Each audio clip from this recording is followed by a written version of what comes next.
Force on Force features the largest and strongest outdoor military organization in the country.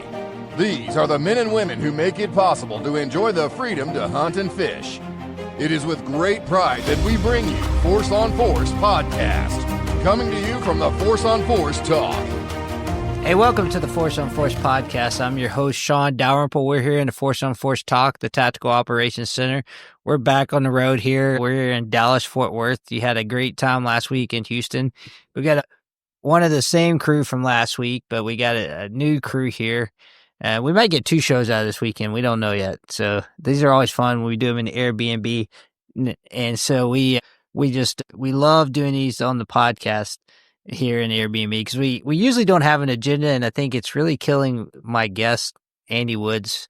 He's all worried about what's going to happen with the podcast because we don't have an agenda. If you don't remember, Andy brought Granny on. We were at the Bassmaster Classic. Of course, we got Brent Hill, and then we got Justin Snow here with us. What's up, guys? Hey, Good to be here. Just trying to stay alive, not break my ankle on this Oh my Airbnb floor over here. It's got a little raised floor, and I think all of us have stumbled over it. It's like a 5 or 6 inch step up. What and the kitchen into the living room.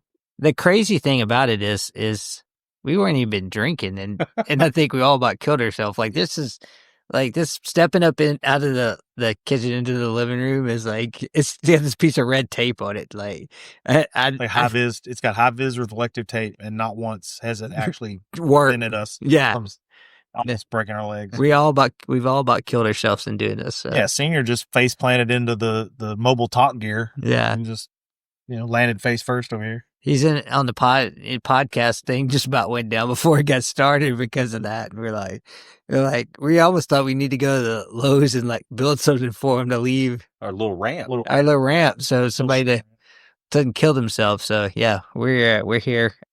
Well, so I have a question. Yeah, decent segue. We stay at Airbnbs quite often for these shows. Yeah, like let's talk about our best and worst Airbnbs. What is our best and worst Airbnbs? So we had that's a okay. There's so two many. categories to that.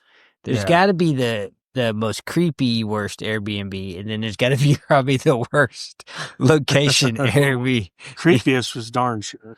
Yes, In Woodward. Oklahoma, which is where we go in 2 weeks. the one we had out in was it not good? Odessa. It was an old Please- funeral home. Please elaborate. It was an old funeral home. funeral It's a home. It was a The Airbnb was a funeral An home. old funeral home. yeah. I'm good on that. Yeah, Oh, we're going back. It's great, man. Let's hear about this one. Our living area was the casket viewing floor area where Wow. Well, he's the one who made the mistake of looking it up on Google Earth to figure out like what it was previously before it was turned into an Airbnb. What made you think to even do that, though? Did it look like it was something besides a house? the layout, you could tell It was just weird. Either an old business, but what actually was when you put it in your GPS, it shows it as a business, but when you zoom in, it actually shows it as something funeral home. But then when you Google it, it showed that they closed that down and built a newer one outside of town on the edge of the city limits. Maybe there's less restrictions on how to dispose of a body outside the city limits or something. Brett's looking kind of worried. I'm good on this. I'm not. I'll drive back and forth. You're not staying in the funeral home? Yeah. You're going to camp out overnight? No, at the Classic, earlier in the year, it was a good layout house as far as layout, room, and all that stuff. But the parking was horrible. Yeah. We So had yeah, there's a like third. 6 full-size trucks. There's a third Yeah. category. There's like creepiest place to stay, most horrible location to stay, and then the worst parking ever. Yeah. That's got to be. That neighborhood where we went over and had the burgers at the podcast with Granny, that layout is the same.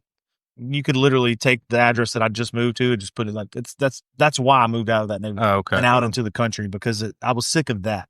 Yeah. I'd come home from work. We have 3 vehicles because I have two sons that living at home that both drive. Yeah. So I have 2 cars in the driveway, 1 in the street, and I'd come home from work and I couldn't park anywhere near my house because, I got a neighbor down the road, there's 5 or 6 cars, and a neighbor next door that has a party at any given day of the week. Like there's Yeah. I just got sick of that layout like that and just had to get out of town, man. It's like playing Tetris when you come home. Yeah. I think Houston takes the cake on probably the worst parking. The one last weekend. Well, yeah. Well, nah, I mean, it's pretty tight, but I mean, that Airbnb was nice. I mean, it was nice Airbnb. I don't know. We had one in San Antonio that was pretty sketchy. That was like a couple years ago. Was that like the first ever time we went to San Antonio back in the? Was it? It was. That was like years ago. We all had to share the Tim same Green was there with us. Yeah, on that one. use the same shower. Yeah, that At the one. same And time? the hot one. No, the hot water missed tank that. was like we couldn't keep up with yeah. seven people in there. yeah, The one at San Antonio last year was nice. yeah. was a- This is like I think that this was is pre Good me. middle of the road. This is pre me. Okay parking, okay neighborhoods. Maybe. I don't Yeah. know. I think you were there though, weren't? I don't I don't think know. I don't remember. No, I mean we now don't get me wrong. I'd much rather stay in Airbnb than I had a hotel. One Yeah, time. For sure. Yeah, it's definitely against the vote for where we stay at, but I don't know. there's always an interesting story behind it. I mean, I enjoyed being at the funeral home with best parking, like Yeah, there's a lot of parking there. there's a lot of parking there, right? They had a big spacious living room. Let's just say like that. The one at Toledo Bend's always that was a good one. Yeah, that's a good one. Right on the lake. We get the same one. The one from this year from Toby. Yeah, that's the one. You know the With the one. listening cameras. Yeah, well, this is the one where the lady was bringing baked goods every night, and she brought zucchini bread or brownies. I forget what it was. And Yeah. Brent was just eating them up, and we let him get like 4 of them in there. And then we told him that they weren't zucchini. There wasn't zucchini in there. He's like, "There's marijuana in that." I'm like, Nice. dude, what For are you an active guys duty doing? guy? Yeah. You guys are killing me. I'm gonna get in trouble. Well, for full disclosure for the listeners at home, that was a joke. The active duty guy was not eating THC brownies. It was funny to watch him No, it freak was out. not. It was funny to watch. I was like, for a little bit, I was a little mad. That's why it was funny for us. They dude. thought it was great. I did not. Yeah, absolutely. That's a wonderful joke. We wouldn't have played the jokes. We know how important, so we wouldn't have made that. If it was a joke, we wouldn't have done it. But that's why it was Yeah. funny. Yeah. It was a good joke. But that's a great Airbnb. We love that there. So Wonderful. And the views. people are cool and Yeah. nice, and Yeah. yeah. yeah, That is a good one. That- It's always nice to be able to go back as long as you get our reservations and yeah. right amount of time to get. We'll have to pick a good one for the classic in Knoxville because that's a So cool town. that may be like one of the worst Airbnb locations we've ever had. Just like Knoxville, or Yeah, the first time we ever went to Knoxville, this is years ago. We got an Airbnb, and it was shady. Part of town does not. doesn't describe Didn't it. quite cover it. Yeah. It was pretty rough. I can just tell you. Yeah. Poor River.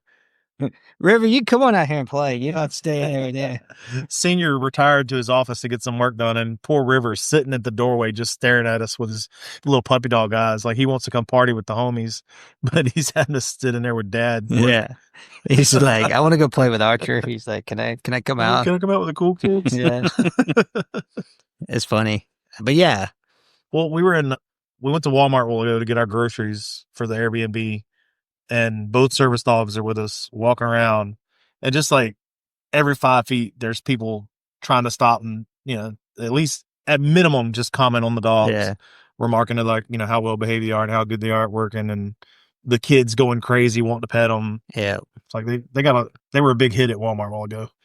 I think Riverside to come out now. But yeah, so I definitely think that for me was the worst Airbnb ever was Knoxville. Just- Knoxville. Well, let's try to fix that for this next trip. Oh yeah, we definitely are. Time. We're definitely off on fixing it for going back to Knoxville because last time we stayed in hotels for the classic was in Knoxville, so it wasn't bad. But yeah, All right. So second week of Texas Trophy Hunters. Last week in Houston. This week Dallas. Next week San This is Antonio. Fort Worth. Dallas is a whole other state. Dallas, Fort Worth. Same Dallas, thing. here. it's all the same. It's all the same. DFW Metro. It's only the same people DFW. who don't live here. Exactly. And I don't. And it's Dallas, Fort Worth. They're gonna send you another $200 toll bill. Yeah. Thanks. 189. Yeah. Round up. Texas Trophy Hunters, man. Pretty cool. Yeah, we're up at the front, and this one we're booth 101. We'll be in the front right when everybody comes in. So expecting a lot of good things. We're going to be making new hats. We got a hat press. We're gonna make some new hunting hats, baseball caps. So bringing back the individual branches of the service: Army, Navy, Air Force, Marine, and Coast Guard. Space Force. Yeah, we didn't get Space Force, but we did get There's Coast like 3 people. Don't we still have the Space Force guy? Yeah. No, he's back over in the Air Force now. Oh. But yeah, for Ryan, we got our Coast Guard. Ryan, we got your Army. I mean, your Coast Guard buck Army hunter. Coast Guard. We can call it that. Yeah, whatever he is. Coast Guard buck hunter hats. So a couple, different ones to choose from. Even got the circular patch, which is the Army buck hunters weapon tested, weapon approved, and the Army hog hunter weapon tested, weapon approved. So couple different options we're going to have for that. So really trying to let people pick their own colors of hats. Even if they bring their own hat in, we can put the patch on that. So looking to do some cool things, something new that we haven't done with the booth before, and then kind of learn from this, and we'll take it over to the bass side of the house and then expand it out. So, it's some cool things that Texas Trophy Hunters, kicks off kind of getting ready for the hunting season. Sometimes it's hard because it seems like it's so dang hot out there. I mean, this week has been hot. We did a lot of maintenance on the trailer this week. the Army Bass trailer has been all across the country, and we put a lot of miles on it. So this week we did a lot of way past annual service type stuff. It was, new leaf spring, shackles, you name it, and got 2 new front panels on it. So word to the wise, stay hydrated out there, because they kicked my butt yesterday out there putting those panels on. And so with now is the time of year where a lot of folks are getting back out to their deer leases. Yeah. They're filling feeders or running weed eaters. So it's definitely important to keep hydrated. We're filling feeders up at the beginning of this week. One of our guys started getting dizzy, so pay attention to that. Try to do it early, late in the evening. Watch for ticks. Yeah. Ticks have been a trending topic lately. Okay. Snakes. That's always Mr. No Shows are out there, especially in this part of the country. I haven't seen too many snakes. Yeah. I think part of the reason is Texas has been kind of an unusual weather this year. I think everywhere has been unusual weather. Well, yeah. I mean, but it started out, it didn't actually start getting hot till the last, 3 to 4 weeks. Yeah. When it came on, it came on. Yeah, it came on. It held off for a while. I mean, the fact that we've had, Texas, and just generally across, I know in Kentucky, we're 8 inches above the rain for the year. Oh, wow. So, yeah. It's had a bunch of rainfall. It's been drastically a wet year, which has kept the temperature really. And so really, that's a good question. So how is that going to affect the hunting come this fall? What's that going to produce? Is it going to cause a bigger acorn crop? Is it going to, more forage for the deer? It's typically, different weather, just as we talk about fishing, the weather that leads up to hunting season 4 or 5 months out is going to affect a couple of things. That's when your fawns are dropping, plus, all during that, and you get a healthy, group of fawns for subsequent years down the road. But for them, when it comes in that, when they're on food for deer season, how is that going to affect it? I know, like 2 years ago, oh my goodness, the acorn crop was so bad for us, but really a good acorn crop because it was dropping like everything. The feeders were pretty much useless because they were touching the corn, man. It's out there. So interesting. So, on your place where you deer hunt, do you have a good mix of oaks where you have acorns every year? Yeah. So I've been on places where it seemed like all of the oak trees were on a pretty similar cycle, where it seemed like we'd have a year or two with no acorns at all, and then you'd have a year where all of them are producing. So I know oak trees don't put out acorns every year. Yeah. Like an individual tree. Yeah. Every 2 to 5 years or so, but for a tree. And then luckily, like a good rain season like we've had this year, for those trees that are going to be putting out acorns this year, hopefully those are going to be, really turning out and having a what do they call mast year? Should be good for the persimmon trees too if you got those on your place. Yeah, I was just thinking about persimmons. Yeah, the persimmons are going to be really good. In addition to, their bedding areas, the foliage is probably going to be thicker, so they'll feel better about it. So you'll have better bedding areas. I know in Oklahoma, western Oklahoma, Kansas, and West Texas, the quail populations have boomed because of all the rain right now. So, oh, nice. Yeah, so that's good because they needed that. I would assume that crops. If you're planting, some kind of clover, brassicas or whatever, this is perfect. Yeah, it's definitely going to be a good year for food plot type. Yeah. That, I don't know. What about the mulberry trees? They should be. I mean, this should be good. I don't know. We don't have any, so I don't know. I know growing up in Kansas, I mean, mulberries were always good for us, even persimmons, even pecan trees. Yeah, pecans should be good too. Yeah. Yeah, I mean, or walnut, chocolate, big walnut trees. Yeah, we will see how all that kind of plays out. But to get to that point, I mean, we got to get through these shows, and those kind of leads us to, we got a lot of great partners out there. Our Hawk Optics, we actually got some good stuff here. Dallas Fort Worth, got the new 6.5 Creedmoor Vantage scope. A lot of people.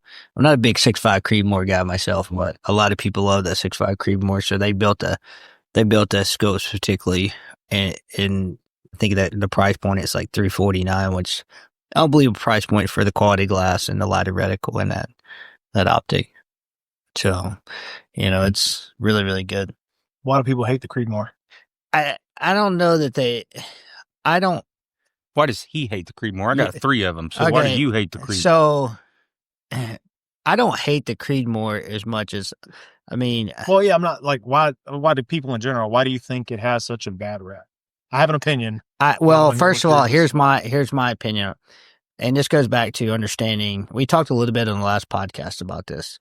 So not particularly about why, but okay. So I'm a 308 guy, right? So what is really a 6.5 Creedmoor?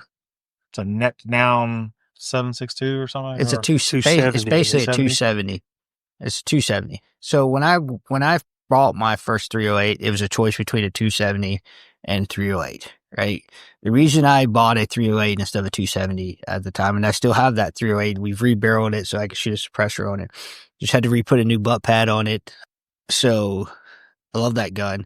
But the reason I bought it, had the choice to be same exact price point, really came really close to 270. But my feel about the 308 was, if there was ever an ammunition shortage, you can always find 308 ammo.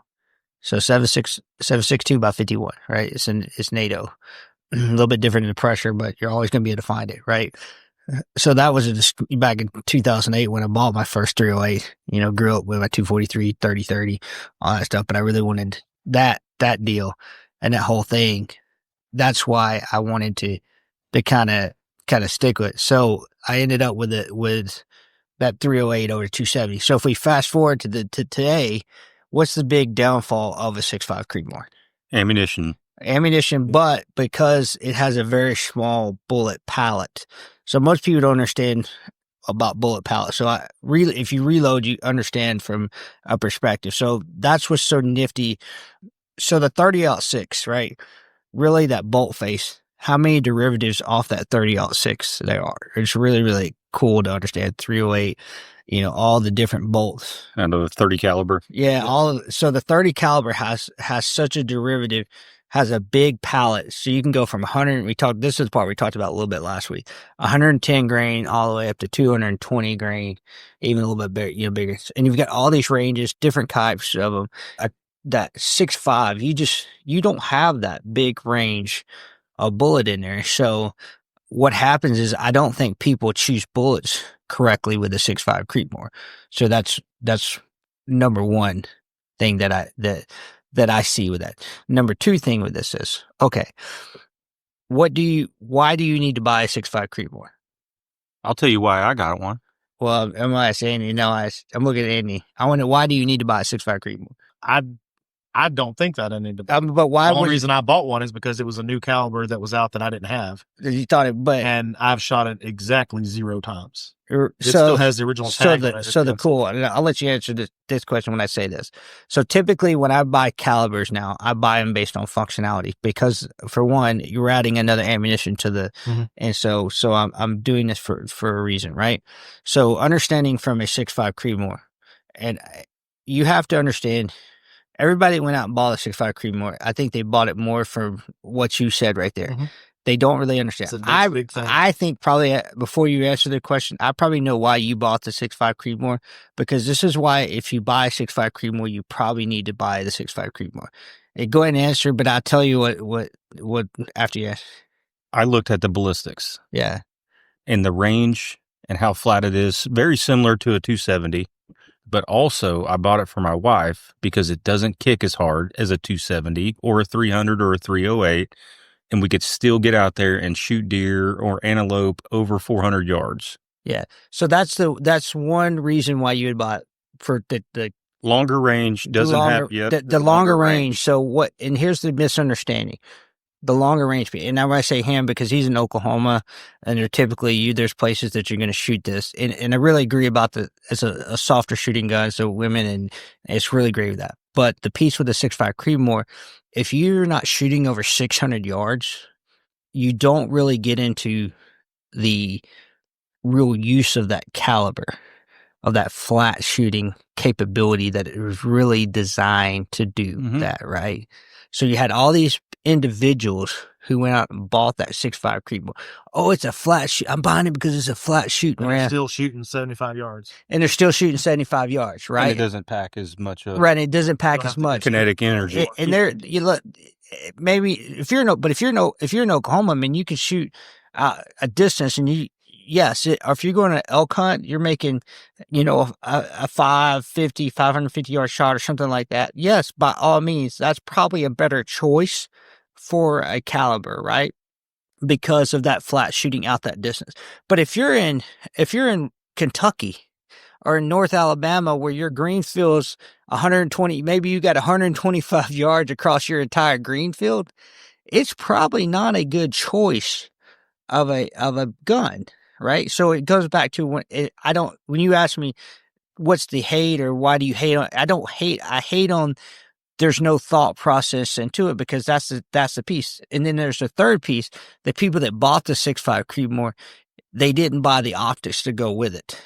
So if you buy a 6.5 Creedmoor, you want it to be, you got to have good glass on. You got to buy good glass. So you can't at Hawk, we love the Vantage line, right? Great game. But you want to step that up. If you gonna shoot, you need to be buying the Frontier line for shooting out there at 1,000 yards, right? I could do it with the Vantage, but if I'm going to spend the money to get the most out of that flat shooting round, I want to go ahead and step it up. And it's a tack driver at 800 to 1,000 yards. Right, and that's what it was designed to do, was tack drive. That's understanding the ballistics of the weapon system, what it was designed to do. Because everything underneath that 500 yards or less, I could do everything with a 308 that I can do all day long. And so there's kind of the hate. And then probably the fourth thing, even if they did have the right bullet selection and the right glass on it, most people don't possess the technical skills to shoot that distance. And so they're wasting money on a gun that they don't even possess the skills. There it is right there. Like I said that I have an opinion on it, and I want to hear what you're... Yeah, so that's where my opinion comes right. into it. So I lay it out there. Shooters don't have the skill to shoot that caliber, what it's capable of. Right. You're looking at like they're going to go buy one from Walmart or Academy or maybe at Bass Pro, right? And they're shooting 75, 150 yards, or they're getting mash ammo, something like that, right? And they're using a cheap optic, and they're not, and it's still a good gun. Yeah, I'm not going to. 270 is a great kill gun. Plenty of deer. Great, yeah. But the majority of your casual hunters, they're not. They're not exploiting that caliber to what it's capable of. Right. It's a newer caliber. I wouldn't say new. It's a newer caliber. It's something different. People were drawn to that. There's several articles on it. It's a good round. So people were drawn to that. And unfortunately, it was right at the COVID time when people bought a lot of those 6.5s, and then the ammo shortage happened. So, yeah, I mean, it's very similar to the 6mm that a lot of the long distance shooters use. Yeah. It's very similar round. The ballistics are very close, but the 6mm, I wouldn't recommend it to go out and other than varmint hunting. Yeah. But it's a little bit bigger round. But yeah, it's a good gun. Just shot her first antelope at 490 yards with it. Shot a few deer with it, but a 270 will kick you. But that's where I say too now, though. 308 will kick you. With a suppressor, that's what's so nice about a suppressor, because you can alleviate a lot of that kick that you were going after with the 6.5 Creedmoor, that the suppressor helps a lot with kids and with women to be able to shoot that 308, because you don't realize it how much that takes away from. And if you put one on a 6.5 Creedmoor, then it even really makes it like you're shooting nothing when you put a suppressor on there. But the 308 is just such a gun known around the world because of being that NATO round. I mean, ironically, I got a FaceTime call from my German officer buddy this morning as we were driving out here, and he just got his German hunting license in Germany. And I mean, Roland loves to hunt and fish. He took James kayak fishing when we were at Fort Leonard, and it's a pain to get a German hunting license there. But he bought a 308. You would think that that's what somebody in Germany would do with 308. So do you have a 7 mag? I don't have a 7 mag. It just makes my shoulder. Yeah, no, I mean, I've shot them before, but I don't. It's not that bad. Yeah. Excuse me. I mean, I've got one, and that's my preferred elk gun. Yeah. Because it's a no doubter. If you hit them right. I mean, if you could, I mean, there's guys that are in Colorado and New Mexico shooting elk with 6.5s. It's different bullets that you use, grains or whatever, and perfect shot placement. You're going to kill an animal of that caliber, but that 7 mag, that'll throw them down. But you got your casual guys that go buy a 6.5 because they can shoot 600 yards with it. They shoot at an elk. They're nervous. They're, a weekender. They shoot at an elk at 600 yards, and then they never can find it. And then now they're complaining that, it's the gun. Yeah. 100% it was the shooter, not the round, not the rifle. I know guys that can't hit a deer at 125 yards because they get nervous and everything. Well, Justin's right here. Let's not talk about it. So the 6 with any caliber rifle, you should probably put in practice, and it's all about your time and how much money you want to spend on practice ammunition and all that. But just like driving, time behind the wheel in the boat, time behind the trigger matters. Yeah, absolutely. And the more you get comfortable with that gun, and every gun that you have is going to be a little bit different. Their ballistics are obviously different per caliber. I like the 6.5. Yeah, it's a good. That has been one of the arguments I've heard for the 6.5, because it is such a milder shooting gun. It makes people want to shoot it more, which is a key component of becoming a better marksman, a more ethical hunter. Your 308 and 7 mag, you're not going to go out there and shoot a case. No, I mean, I got a Remington 730-06 in the 80s, manufactured year in the 80s. I got a 243, a Remington 700 BDL. And those are probably one of my two favorite hunting rifles right there, just because where I grew up in that southeastern part of Kansas. I mean, the 30-30 for brush gun is great.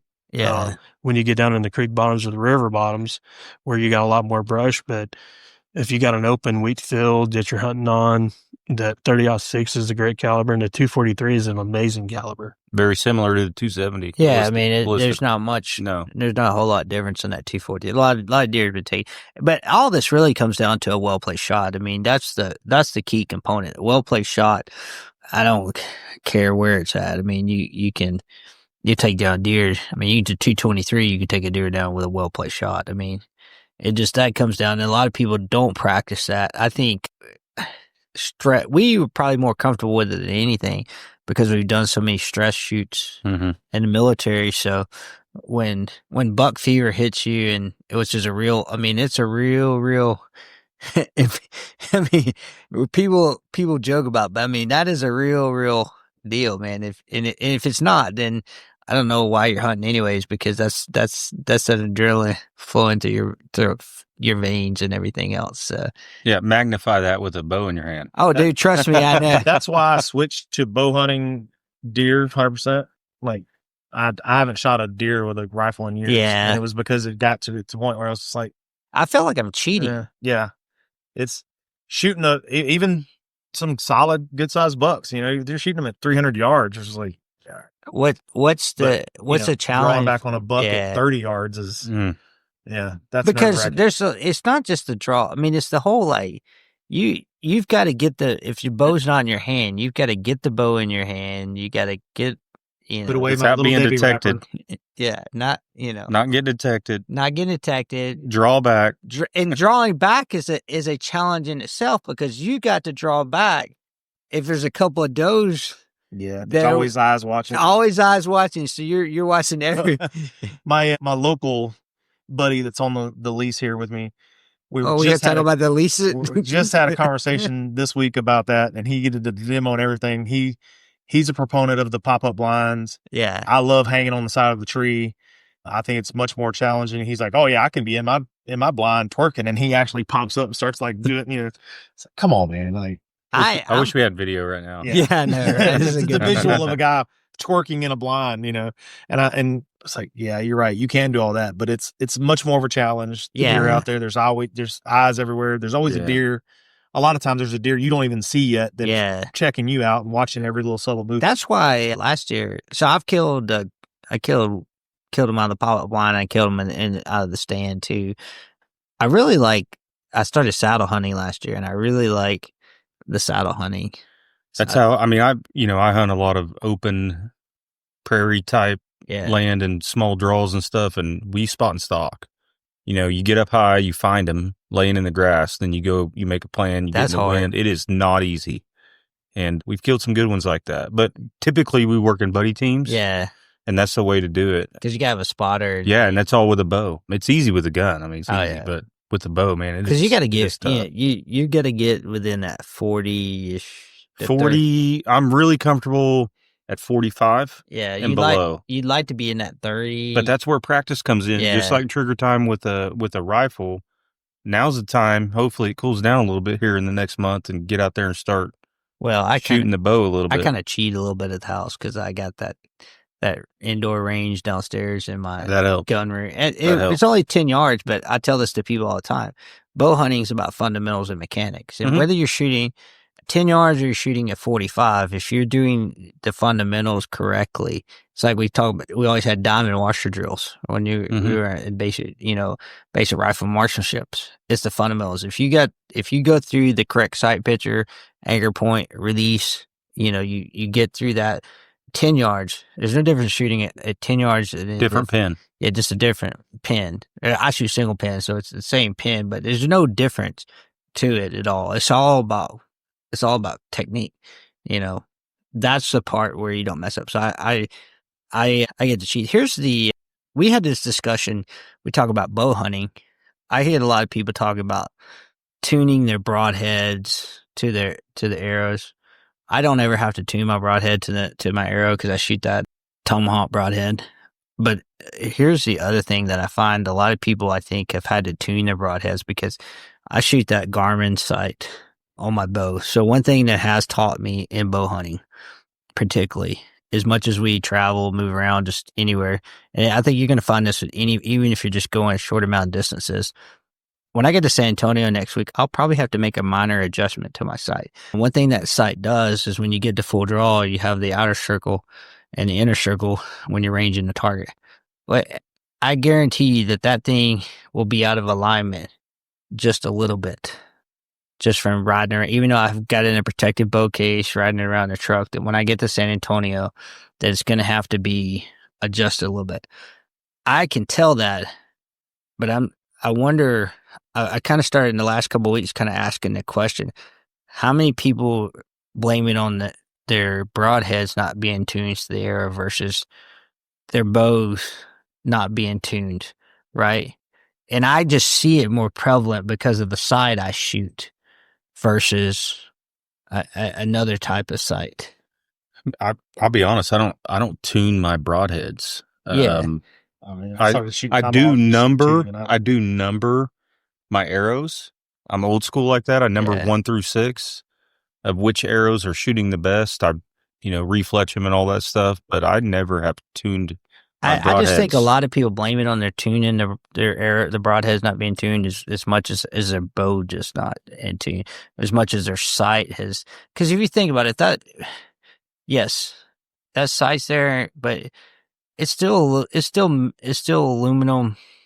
And depending on where you're shooting, aluminum bow or carbon bow, it's still aluminum against aluminum. Aluminum gets carbon, and it there's going to always be tweaks back and forth in that sight every so often. I'm shocked at how many people never heard of or tried. That was not. Hey, I've never tried when you shoot through paper at a short distance to see if the arrow's actually going straight or fishtail. Yeah, that's the tuning. I've mentioned that before. Like, what are you talking about? Paper tuning. They shoot it and then they realize their arrow's going through a good 4 or 5 inch sweep. Paper tuning at a short distance. Paper tuning your arrow, and that's not the arrow. That has to do with the bow. It's the bow and alignment in the bow. And that's why I get back to because your bowstring can be twisted just a little bit, and it's gonna make that when it comes off the nock, it's just gonna. So then push when that happens, one of the sides. Depending on which broadhead you use, it can exacerbate the problem and have it basically you're shooting in a curve. Because I really wish we had video you guys could see what Andy's talking about, but he's 100% right. Basically what it does is it's causing your arrow to come out and fishtail coming off your bow, and that's what's kind of taking place with that. And it could be your rest. There's a number of different things, And that's why I say, I notice little things like that sometimes can be an issue. But I love to bow hunt. There's no doubt about it. I mean, heck, I've made my own arrows this year. You see the arrows that I made for that got the paint job off the A10 Warthogs. I like that. The tiger shark teeth on the front. So it's been kind of fun to do that this year, and that's one of the cool things about having a bow press in my shop now. Like I always said this, man, I still take my bow to get big things done at Barstown Mills, and my guy there, he treats me right, does a great job with it. But there's just getting little twists on my string, making sure when paper tuning it, whatever, that I can do little things to it to make it shoot right. And that's when it comes to archery, I think that's a lot of that goes overlooked. But that's what makes the archery so much fun, because that moment of truth with archery and that deer is so close. It can be a cool thing when you do it. I killed both my target bucks last year with my bow, so we'll see. Kill one of them out of that saddle. That's a lot of fun. Isn't it like wearing are those the tree thong or tree thong? Isn't that what that is? No, it's not a thong. Diaper? What are you into? Twerking in blinds and tree thongs? Yeah. Isn't it like you strap a diaper on and hang from a tree? Is that? It's like a lineman thing. They grow them different down here in Dallas. I know, right? Oh, Dallas Fort Worth. I thought maybe you're from Austin. Oh man. Yeah, it's like a lineman harness that goes around you, and you face the tree. Actually, that's why I kind of like. You get to basically spin. You can rotate all the way around the tree and shoot in any direction. But that's why I kind of like it, because the tree then kind of becomes your camouflage. It becomes the thing that's between you and the animal, and so it kind of hides a lot of it. I don't know if I shared so much of the story last year, but we're going to share the video this year. We do our Force on Force TV series, and we're going to do that on YouTube this year. But when I got into saddle hunting last year, I never saddle hunted before, but I wanted to do it. So I ordered a saddle, and it came in. It was a couple days later coming in than I thought it was going to come in. I was heading down to Alabama for opening bow season down there and the farm in Alabama. And I'm like, I'll take it down there with me. I'm going to hunt out of it. I'm going to try it out. I'll be down there for a whole week. So literally my first time hunting out of it, my first time up in a tree shadow was actually hunting out of a tree shadow. I don't recommend this to a lot of people, but a lot of it, talking to the guys in the industry that are from particular companies, probably I was able to do that just because of my military background or with the rappelling and time in the airborne, because I was just used to that type of equipment. You know, you just typically can't do that. But literally, I unpacked it on the back of my truck at the farm and strapped up and went to the tree and hunted and could have killed a nice 8-point that afternoon the first time up in the tree. And I hunted out of it the next morning and then that afternoon. And then I decided I was going to go back to where I hunted the first afternoon because I had them on camera, but they weren't coming out for like an hour. So I decided I was going to change trees. That's the cool thing about saddle, because you can kind of pick different places once you go in. I changed trees and I it was going to allow them to get further down. And we have what we call the feed pen because it's part of a working cattle farm. So we have to kind of keep it sectioned off from the cattle. And so when they come down off the mountain, we have a cut in the fence off the mountain where they come in to where we have this feeder at.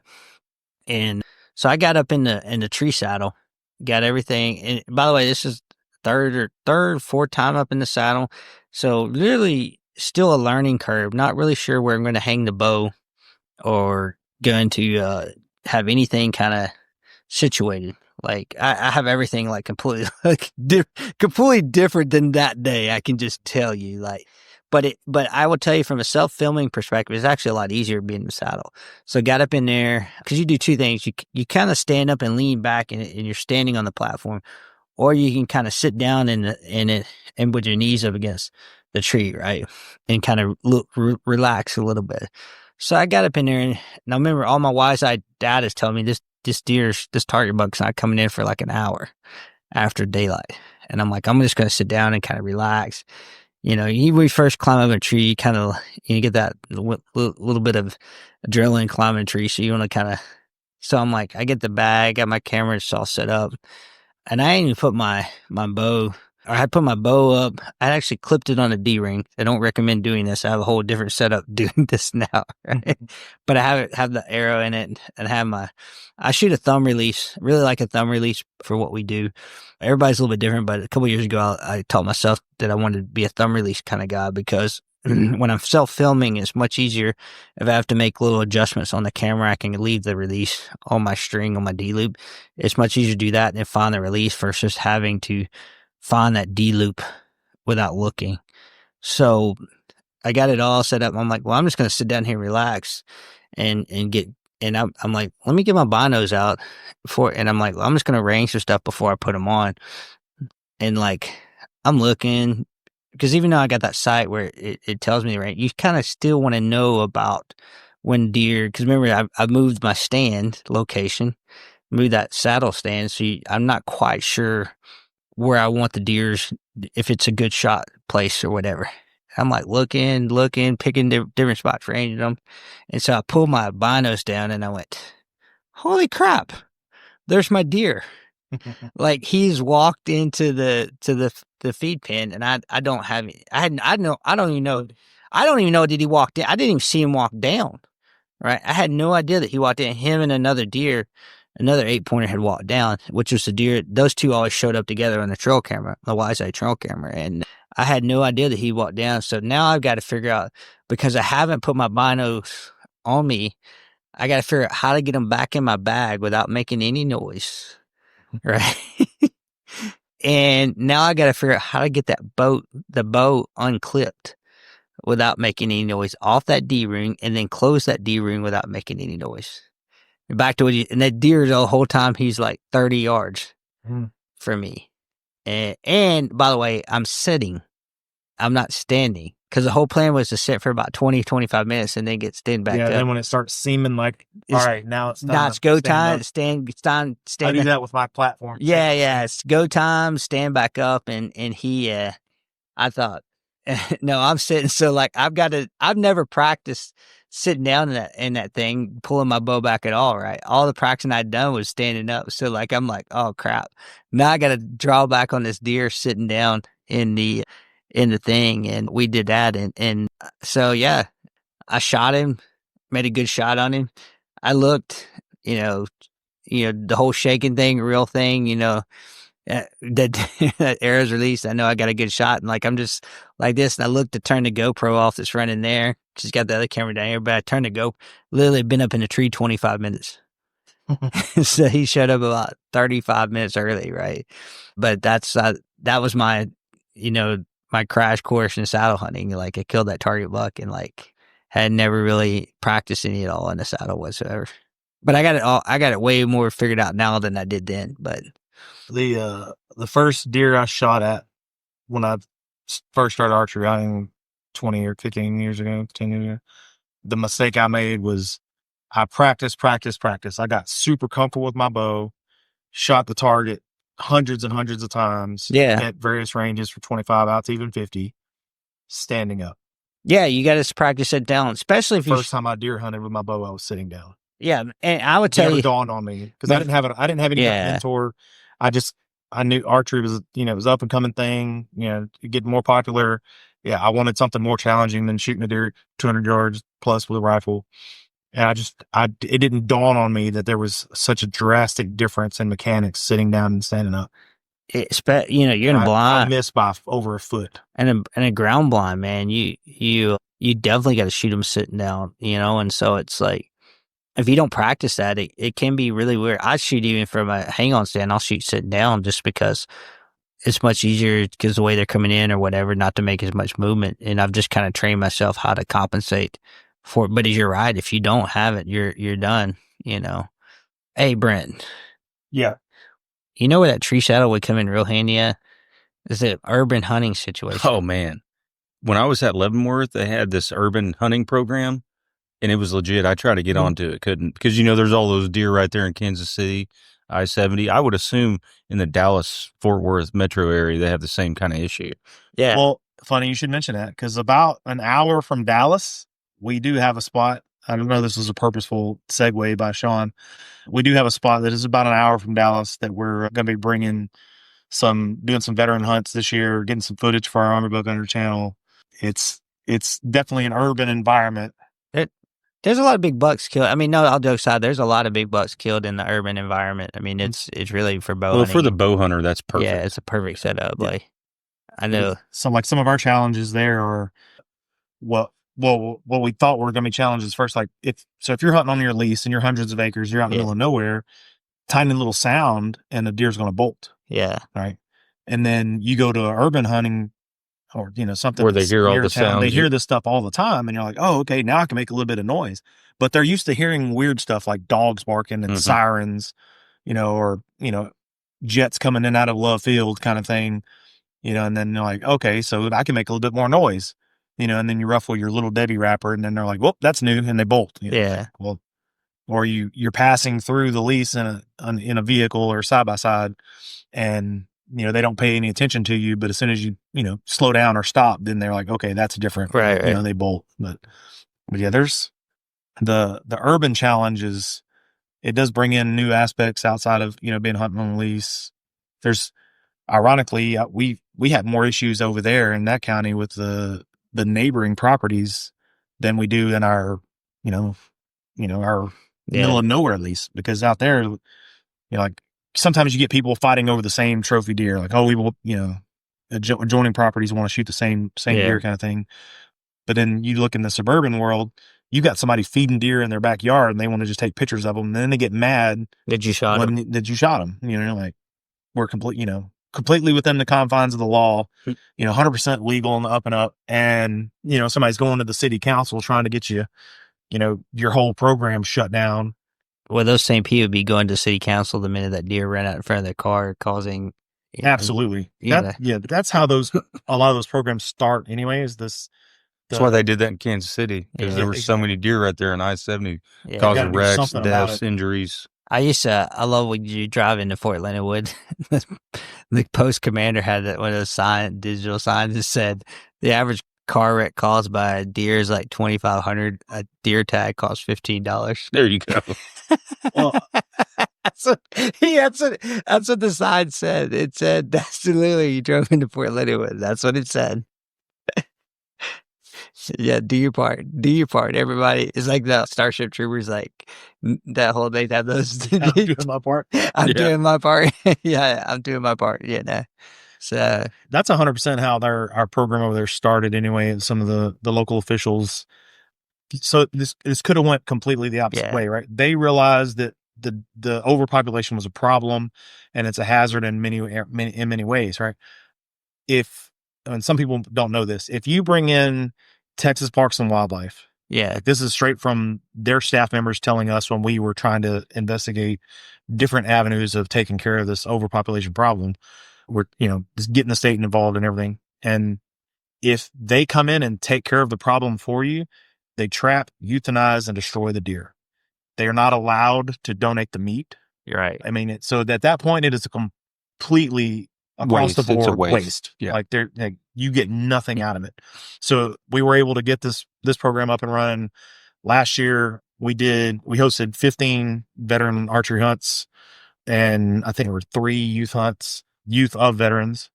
A couple of our initial 13, 14, some of those were mixed active duty, but in one way or another, affiliated with the military, we were able to get in, and every single one of those deer went to families, the groceries on the table kind of thing, and not this. And they were all meat hunts. There were no need, we're not running a trophy buck program or anything like that. Yeah. It's a great way to, one, make that it's not really a city, that township, whatever, safer. And introduce people to the outdoors. Yeah. Several of our hunters were first time hunters.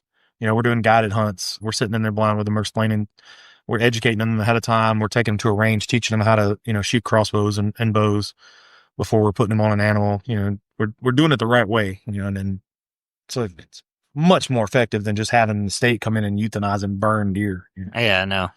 It's a great program.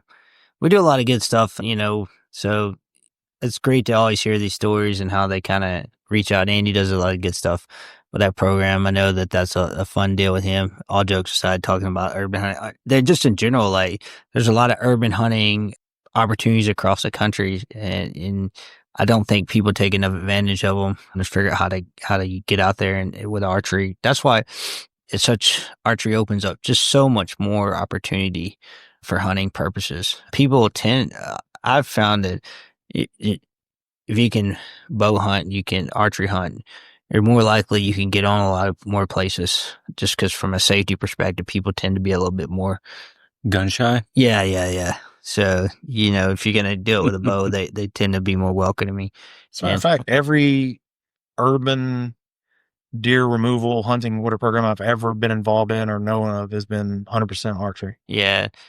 Which makes sense. Yeah, there's some, like, I wouldn't call them urban, but you'll get into like some, because they're not urban, because they're more like it's similar, but it's not urban. But state parks, particularly like in places, because they don't get hunted, right, and they become overpopulated, so they'll actually do draw hunts to do management hunts on state parks. So Army Corps of Engineers here in Texas, there's a specific lake with a program that I'm involved in. We've done it 2 years in a row now, and it's exactly that. They let us basically run the whole thing. They close the park down, they turn it over to our staff, and we do a draw for it. Yeah. And then manage the whole thing. Last year we did MLD tags through Army Corps of Engineers. Yeah. This year all of the hunters had to use their own tags.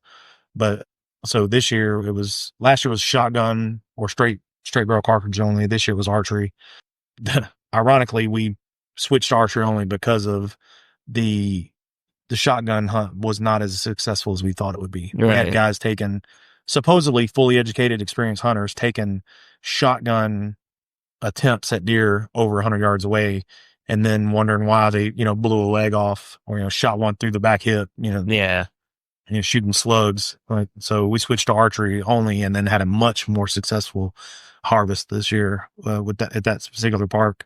But there's multiple Army Corps of Engineer lakes around Texas. Yeah. That do these Texas, hunts. not just Texas, but across the country. I mean, Corps of Engineers, state particular. I know Tennessee state parks do them. I know Missouri, they had them that way. I think there's some in Kentucky. I'm pretty sure every state does those type, because what those they have to have to manage those deer herds in those parks, and so you just check into them if you don't have a place to hunt. Yeah, a little bit of research. A little bit of research. Yeah, you can especially figure out what to do. We've had young parents come to us that said they don't know anything about hunting or place to go, wonder about getting their kids into it. Their son really wanted to do it, and that's the type of place there's opportunity for that. So, hey, we're gonna have a lot of fun this weekend. We'll be here at Texas Trophy Hunters. We're gonna have what's our booth number? 110? 101. 101. Like the great 101st Airborne Division. Yeah. 101. 101. Stop by and see us at booth 101. Yeah, stop by and we'll have a great time. And it's gonna be a lot of fun. We'll try to get the other guys on the podcast. We appreciate everybody. If you want to know more about us, go to our social media pages to check us out, and we enjoy it. And we're happy to be turning it over to the more hunting content, but we always love bringing the fishing and hunting and buck and duck and Army redfish stuff to you. So check us out next time. We love seeing you, and just if you see us at a show, be sure to say hi. And we'll autograph from the reigning. Yeah, the reigning. That's right. We've got to get the reigning Force on Force Bass champ guy here. The champ is here. The champ is here. Well, you always have the champ. The champ is always here. I mean, I'm always here, but but I was waiting for it. Yeah, he's got to bring it up. Yeah, well, y'all, I just two-time contested champ. It's not contested. There's an asterisk by his. I don't know any asterisk on there. But anyways, hey, we enjoy it. So hope to see you guys at an upcoming show. But if you want to know more about us, be sure to check us out. We look forward to getting more podcasts coming to you next time. Thanks for listening to the Force on Force podcast. Join us next time as we dive into more topics from the Force on Force talk. For more information or to learn how to join the organization, visit our website at forceonforcetv.com.